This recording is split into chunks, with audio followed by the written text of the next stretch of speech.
Now, police in Nairobi are investigating the murder of a businesswoman found dead at her rented apartment in Lumwera Gardens, Kimani area this morning. The lady, identified as Monica Kimani, was chatting with her brother last night before she suddenly went silent. Worried of her whereabouts, the brother visited her house to ascertain her safety, only to find her body in a bathtub with the head chopped off. Her body has been taken to Chiromo Funeral Home. The news clip you just watched is of a news anchor in Kenya reporting on a brutal murder that she would later be implicated and prosecuted for. This is the controversial story of Monica Ayira Kimani.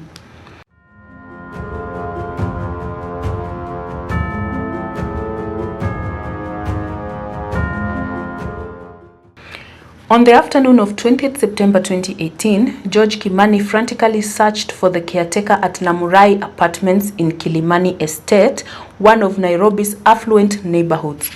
He was unable to reach his sister, 28-year-old Monica Ayira Kimani.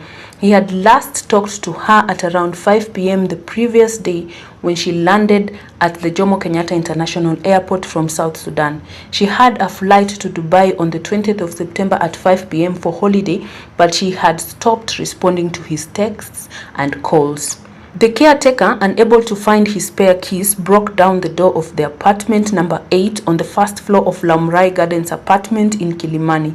George walked in and he could hear the kitchen tap running. He rushed to the kitchen expecting to find Monica, but there was no one. He shut off the running water, but there was another tap running. He followed the sound and entered the bathroom. He moved towards the bathtub and was confronted with the most horrific sight ever. Monica was lying in the bathtub, naked, and her underwear had been torn to pieces. Her hands and feet were tied together, and her throat had been slit. Her phone was lying next to her head. When the police arrived, they noticed 3 glasses on the living room table and 2 empty bottles of alcohol, one being whiskey and the other one wine. Investigation into Monica's life would lead to a lot of controversial revelations over the years. First, police noted that the 28-year-old was very well off.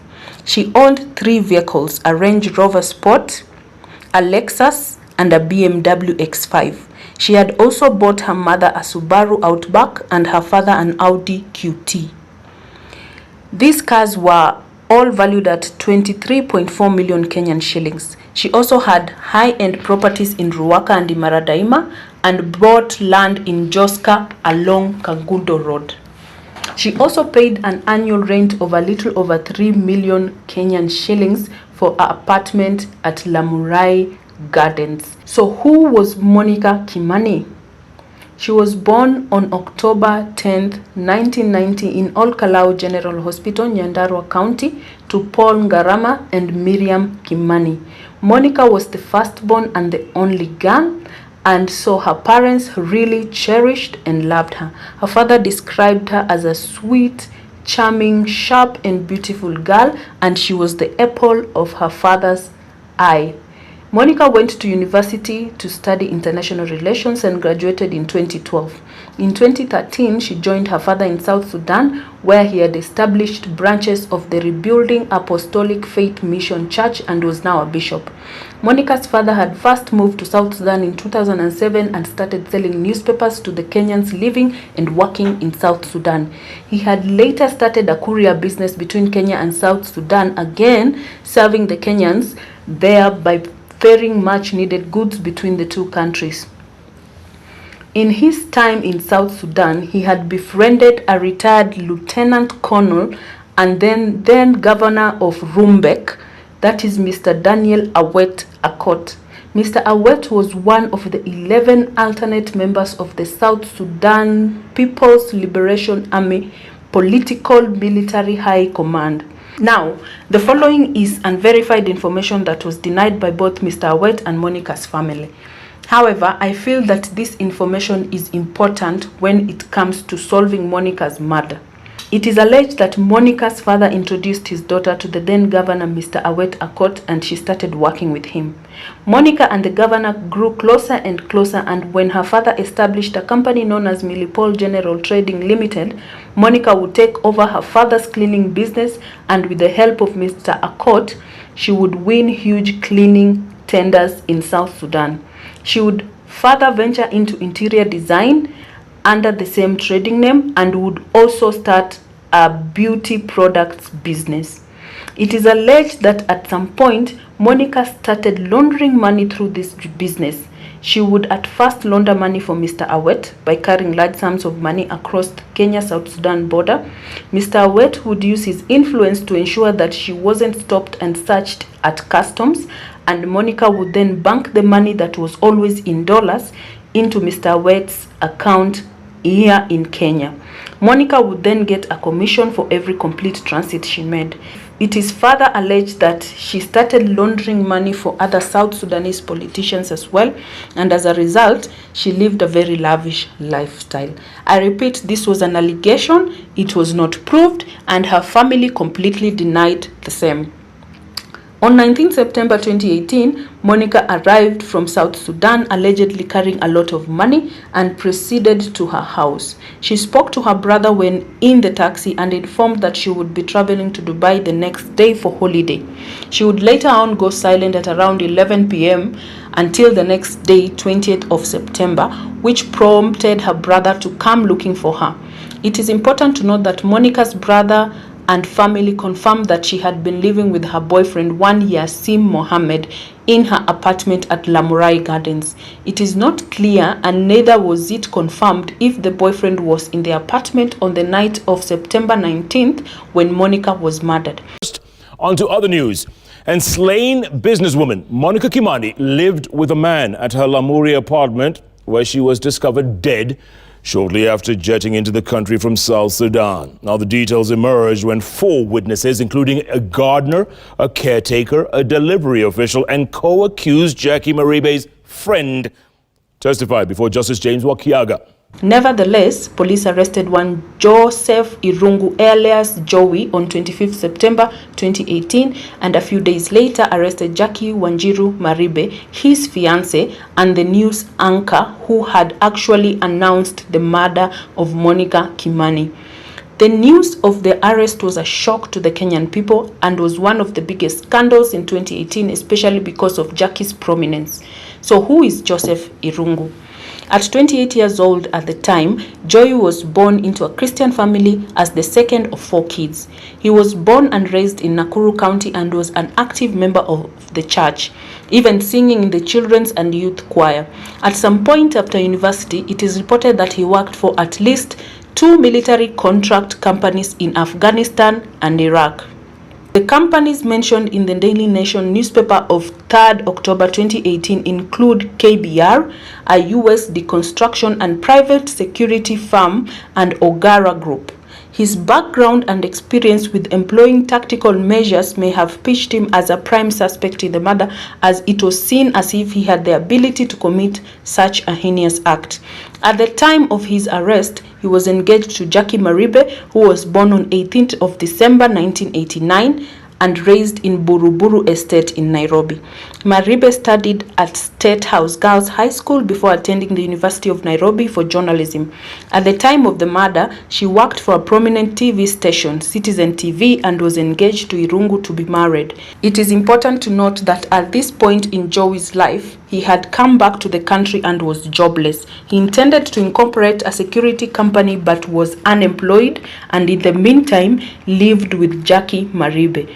He used to drop her at work and pick her up using Maribe's car, that is every day. Jackie Maribe would remain under lawful custody for 1 month before being released on October 30th, 2018 under a 1 million Kenyan shillings cash bail. Joey, on the other hand, would remain in committee maximum prison in remand for a period of 18 months, that's 1.5 years, and he would later on be released on a 2 million shilling cash bail on February 13th, 2020. This is after several attempts to get bail failed. It is said that on the night of 19th September 2018, Joey, together with a Recce Squad officer, one Jennings Orlando, were at Roadhouse restaurant along Dennis Pritt Road in Kilimani, the same area where Monica lived. That they left the restaurant at around 8 p.m. and Joey told Orlando that he needed to visit a friend of his that had just jetted back in the country from South Sudan, and asked if Orlando could drop in at a petrol station. They were using Maribe's car, and he told Orlando that he had to wait for his call at the petrol station just in case Maribe needed to be picked up from work before he, Joey, was done. Jennings Orlando would then proceed to the TV station to pick up Maribe. Jennings stated that Joey changed into a white kanzu, a grey jacket and a red cap, and pulled a gun from the glove box and holstered it. He then alighted from the vehicle and walked to Monica's apartment, while Jennings parked at a petrol station to wait for either Joey's call to pick up Maribe or Joey's return. I would like to pause here and just point out the unusual nature of this interaction. My question is, if Joey knew that he was going to commit murder, why carry a witness with him? Why would he carry a gun to Monica's house in full view of Jennings? And why would he change his clothes before Jennings as well? Didn't it occur to him that he had just made Jennings a witness against him? That aside, let's proceed. It is said that Joey used a fake ID to gain entrance into the apartments, and the prosecution tells the court that Joey was not alone at Monica's place. The witness statement of one Lee Owens states that he went to Monica's apartment that very night as he wanted to pick up his new number plate that she had helped him change from a South Sudanese number to a Kenyan number. He says that he did not enter her house as he was in a hurry, but she came outside to deliver the number plate to him and said that she had the company of a neighbor by the name Walid and another security official working at State House. Another witness told the court that he also visited Monica that very night and found Walid, the neighbor, and a man named Joe who introduced himself as a security personnel working at State House, and he had on a white kanzu. They were drinking and Walid left a few minutes later. He then left an hour after Walid had left, leaving Joey alone with Monica. The prosecutor says that Joey killed Monica because he wanted to rob her of the money she had been carrying from South Sudan. He used the gun to force her to sit still before tying her up and slitting her throat. The police say that they either had consensual sex or Monica was raped as her underwear was ripped. Joey then met Jennings at the petrol station where he waited for him, and Jennings said that he looked disturbed. Joey told him that he had quarreled with the person he had gone to see. Let's pause here and let me ask another question. Can you believe that Jennings just sat there for hours waiting for Joey? Did Jennings have somewhere else to be? And why would Joey carry a witness to a murder? Jennings also did not say if he saw any blood on Joey or whether Joey came back with a bag of money, as allegedly he had killed Monica for the money. Jennings then testified that he drove Joey home and he left on foot. Another witness, Mr. Brian Kasaine, Joey and Jackie's neighbor, said that Joey called him at around 2 a.m. on WhatsApp and requested for paraffin or air freshener, anything flammable, because he wanted to burn some things. It is believed that the things that he actually burned was the kanzu that he had worn when he went to see Monica. Now, having heard the prosecution side, let's now get Joey's side. Joey says that he was at Roadhouse Grill with Jennings and other people, and that he left at around 8 p.m. when he talked to Jackie, and she said she was at Club 4040 in Westlands. He dropped Jennings at his car and went to Club 4040 to pick up Jackie. He found her in the company of the then Nairobi governor, an MCA, and other people, including the governor's bodyguards. He sat at a table next to them as the one they were on was full. They then left the club at 4 a.m. and went home. This story, or this version of events, is collaborated by the then governor of Nairobi County and also the MCA and the people that were with Jackie at that particular night. And it is true, we were with Jackie and we had fun. The next day, Joey says he took Jackie to work and went to pick her up at a club by the name Q Lounge at the end of the day. It is here that they had a disagreement about a text message he had seen on her phone, and when they got home at 2 a.m. on 21st September 2018, Joey accidentally shot himself with a gun borrowed from their neighbor Brian Kasaine while he was angrily packing his clothes to leave. Jackie and the neighbor took him to the hospital, but Brian, the owner of the gun, advised him to lie to the police and state that he was robbed and shot by thugs because the gun was not legally acquired. Both Jackie and Joseph Irungu told this lie to the police, which lie would get them into so much trouble later on. Jackie Maribe's story greatly corroborated what Joey had said. In fact, she adopted the contents of Joey's statement, apart from the instances where Joey was alone. I would also like to adopt the testimony of the first accused given before this court this morning as to my movement and whereabouts on the 19th and on the 20th of September 2018.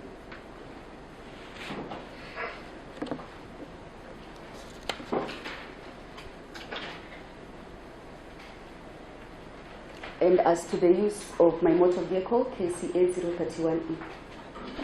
Witnesses confirmed having seen them together on that night of the murder. The former governor confirmed this too.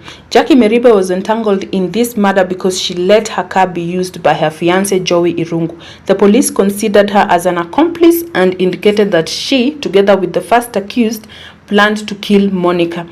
The police also brought in DNA evidence on a shot believed to have been worn by Irungu on the night of the murder. Irungu, however, declined and said that that was not the shot he wore and that the blood had been planted. We are not certain if Joey's DNA was actually found on the scene, as different news channels have reported differently on the same issue.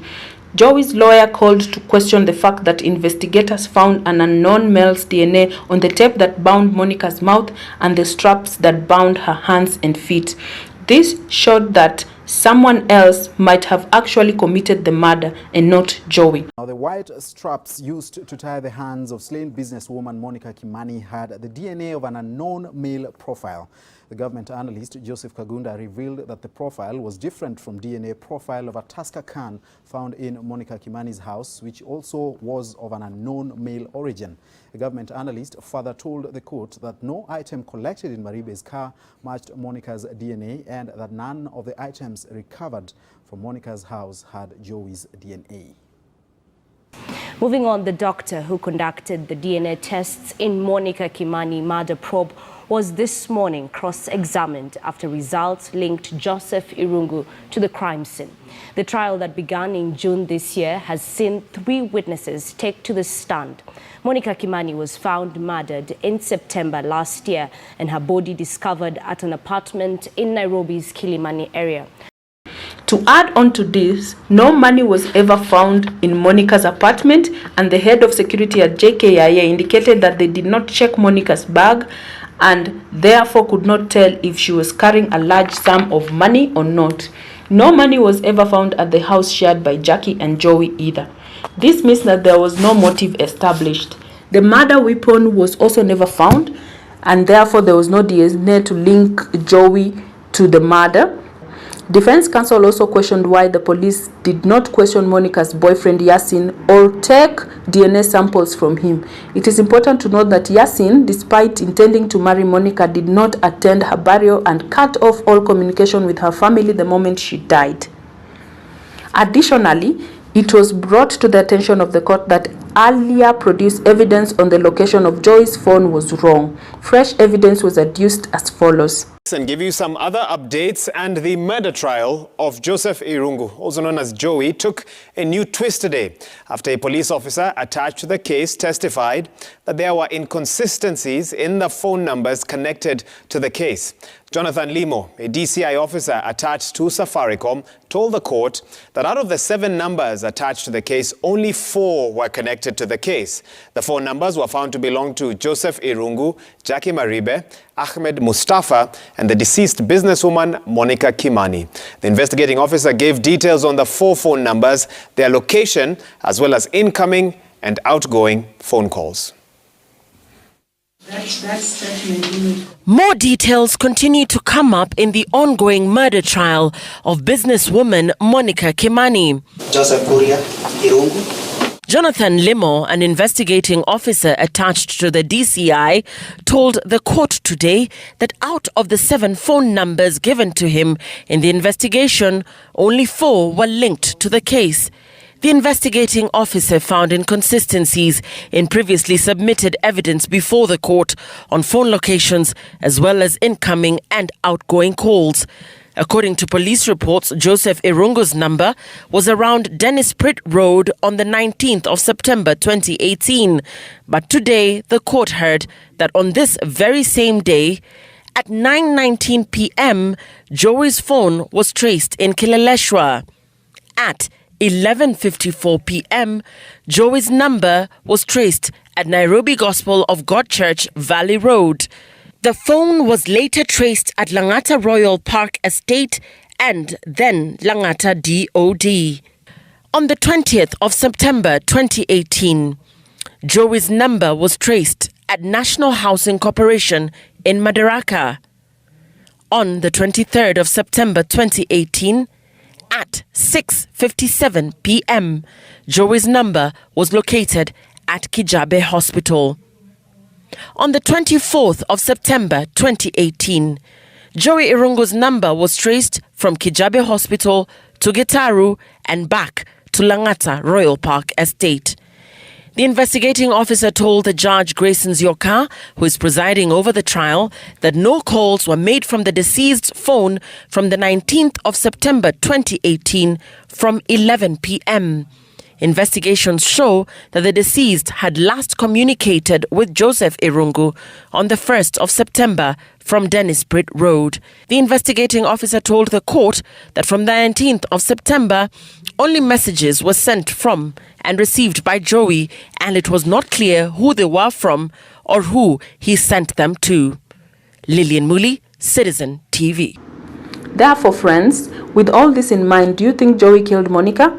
We know Maribe definitely did not do it, as she was only sucked in because Joey was driving her car that night. They did not find any of Monica's DNA in Maribe's car, and we have issues here that need to be investigated. For example, the fact that the police did not question Monica's boyfriend, contradicting reports on whether Joey's DNA was found at the scene, the finding of an unknown male's DNA on the tape and the straps, the lack of finding of the murder weapon, the lack of proof of a motive because police found no money, the phone location data being doubtful, and Jackie's and Joey's stories aligning when they were together. But then there were all these witnesses who claimed to have seen Joey with Monica or left him with her that night, yet Joey claims he did not even go near Monica's house. So who is lying? Joey's defense lawyer intimated to the court that Monica could have been killed by her boyfriend or by business rivals.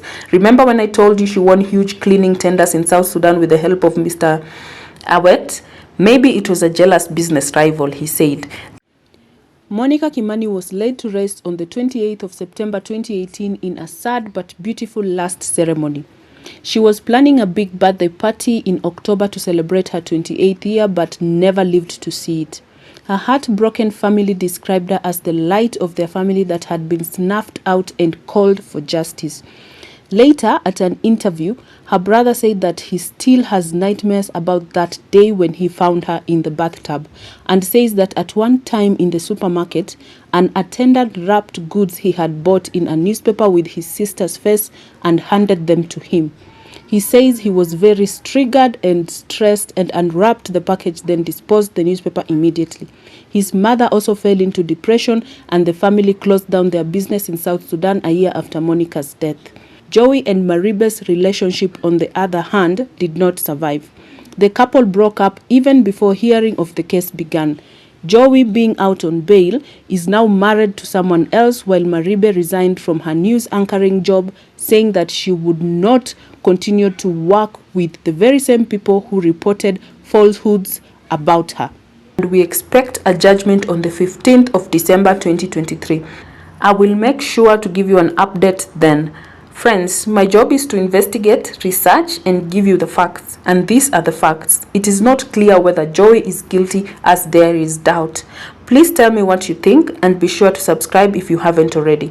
In the meantime, I leave you with this video of Jackie and her father just before she was arraigned in court.